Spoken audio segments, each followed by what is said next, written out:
Hey guys, welcome back to Extend. It has been a minute. Gosh, it's been 2 months exactly. And my apologies, but as most of you know, I live in Florida and we had back-to-back hurricanes, which were actually quite destructive, regardless of what the media says. You don't realize it until you're in the midst of it.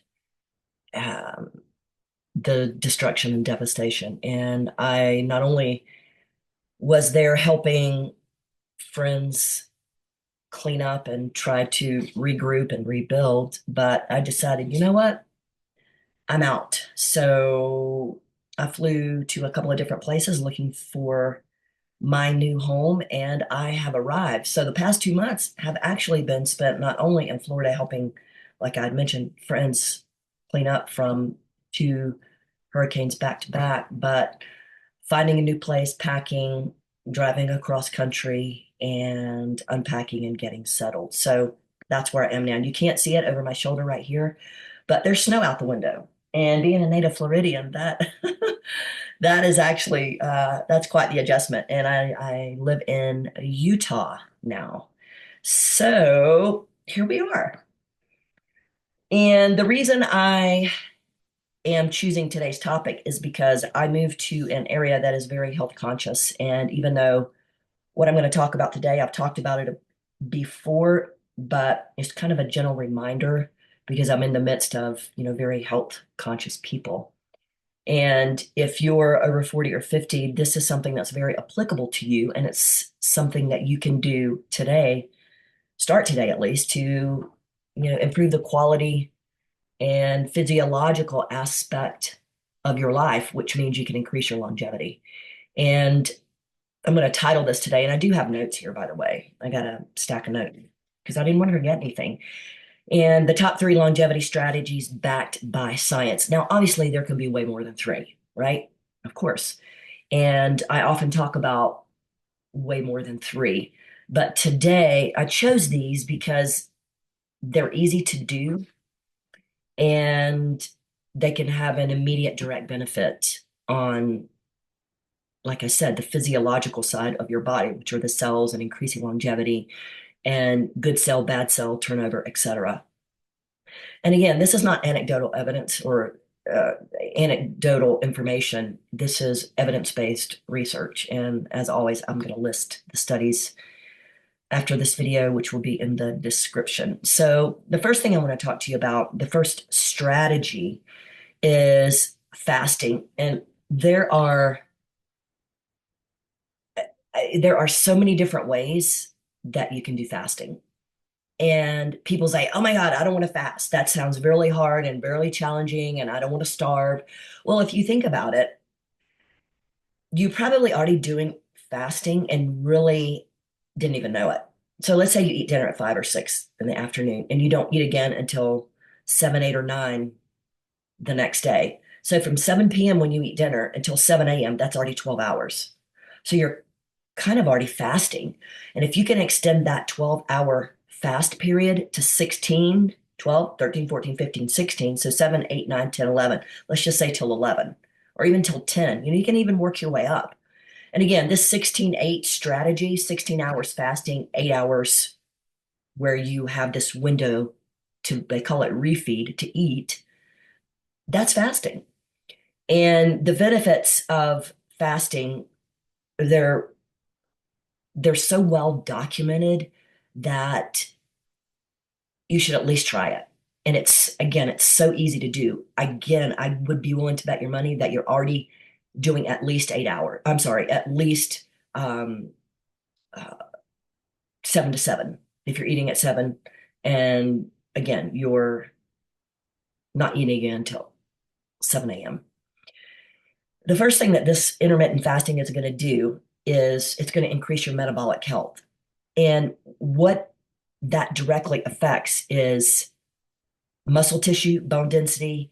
And think about this. If you're 40 or 50, more than likely you don't work on balance, which you should be. But if you don't even realize it, but your balance is getting less and less. I'm not even sure the correct terminology, but You don't have the balance now that you had even a year ago, 5 years ago, 10 years ago. And if you fall, you don't have the reflexes, the balance, the coordination like you did in the past to catch yourself. So if you're not doing heavy strength training to preserve the lean muscle tissue and the bone mass that you currently have, you're at a greater risk of breaking something, a hip. You can even break a knee, you can break an ankle, you can break a leg, you can break an elbow, you can break your head.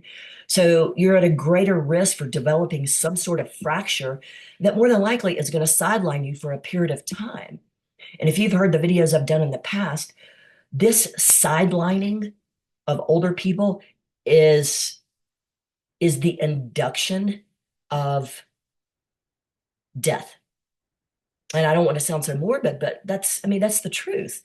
Especially if you're older, 60, 70, 80, and you're really not doing anything to preserve your muscle mass or your bone density, you are at greater risk for falling and injuring yourself and ending up in the ER. And falls are the greatest contributor to death for people over, it's either 65 or 70, I can't remember. But if you're watching this, you're probably quickly approaching that age. So why wouldn't you do intermittent fasting to increase your metabolic health? And specifically, what that means from a very simplistic level is cell turnover.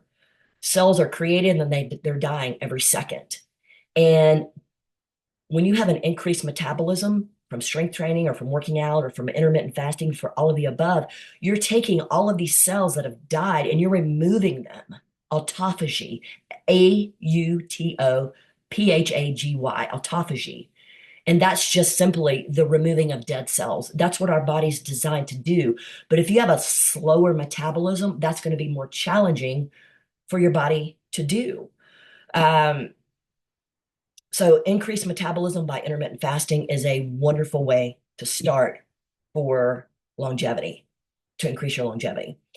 And the second thing that I want to talk to you about is what I just mentioned, and that is strength training. Because what I say, you're preserving your muscle mass, your bone density, and like I said, if you fall, you're going to be less likely to have a broken bone. But even if you do, you're going to recover faster because you have more tissue and an increased metabolism to support that healing. So why wouldn't you strength train? Some people say, well, it's a pain in the ass and it's inconvenient and I don't have a gym and whatever. Dying is inconvenient too, right?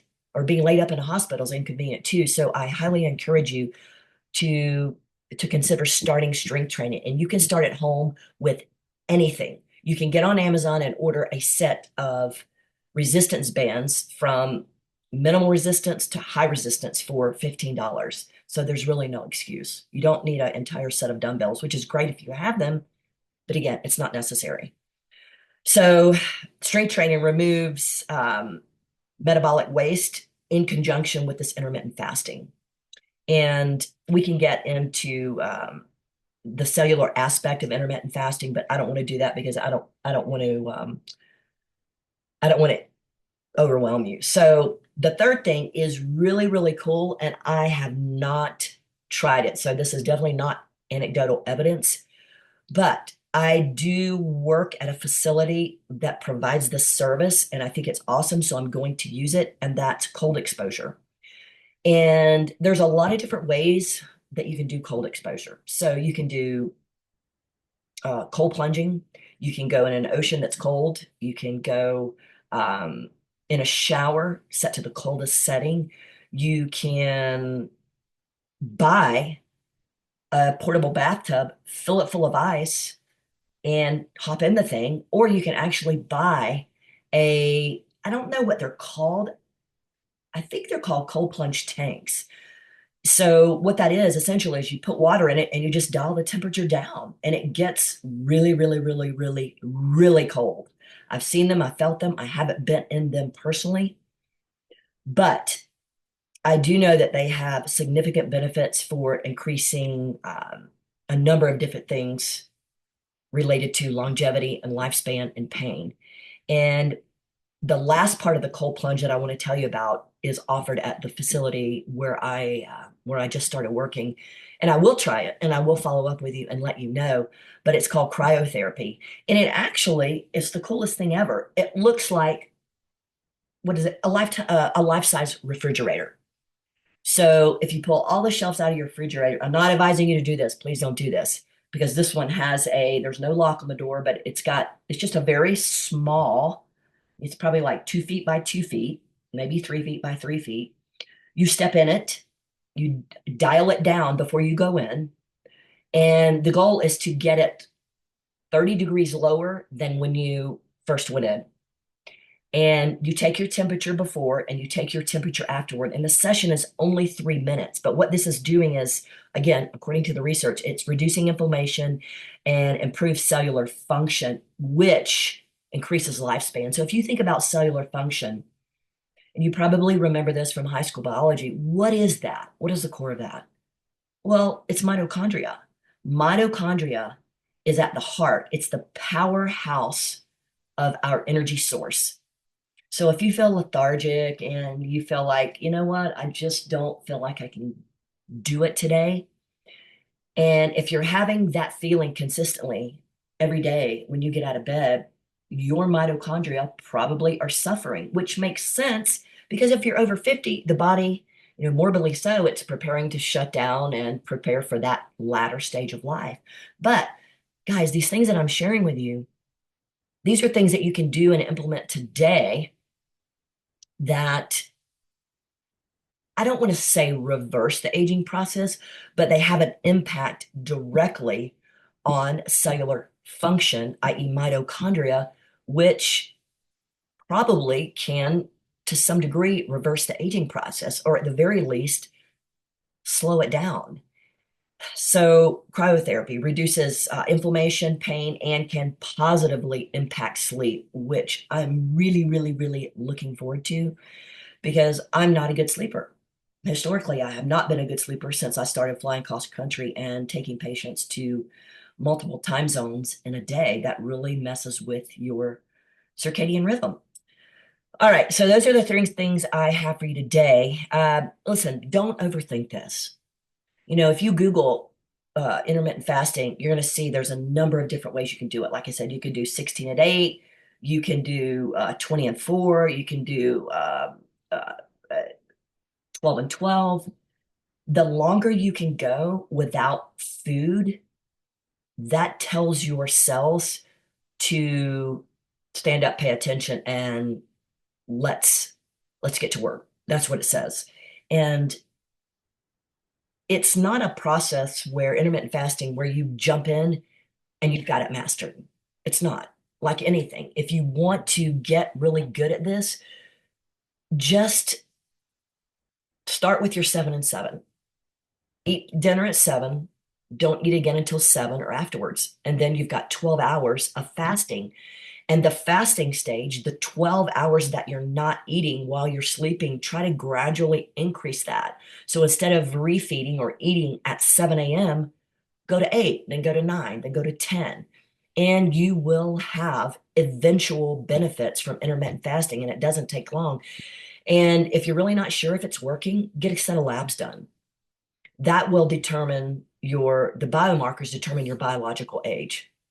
Um, so in other words, your cells are 50 years old when you start, and then you've done intermittent fasting for 6 weeks or 6 months or whatever.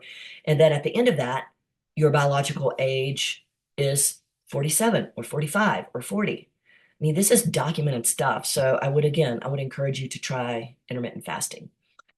The next thing is strength training. That is my heart and soul. And I'm a super big advocate of strength training for a number of different reasons. But for increasing longevity, strength training it's one of the top things you can do. And it's easy. You can start today. Go pick up your couch, go pick up your dog, take the trash out and lift it over your head a few times. I'm not being facetious. These things matter. And the third thing is cold exposure. A number of different ways you can do it. You can go in a cold shower. And the sessions are 2 to 3 minutes if you're doing cryotherapy, which is the big fridge size thing that you can step in. You dial it in, and then in 3 minutes you come out and boom, session done, 2 to 3 times a week. Again, you can do a shower, you can do a cold plunge, you can do sea dips, you can do cryotherapy. They're all the same thing. Again, don't overthink it. Well, Cameron, what is the temperature? How long do I stay in? Do I do this? Do I do that? How many times a week? Just do it. Just start. That's the best tip that I can give you. All right, guys, that's all I got for you today. I hope this was helpful. And again, I will put the studies in the description in case you have any questions. You can check that out, or you can always contact me, and I'll see you very soon. Thanks, guys.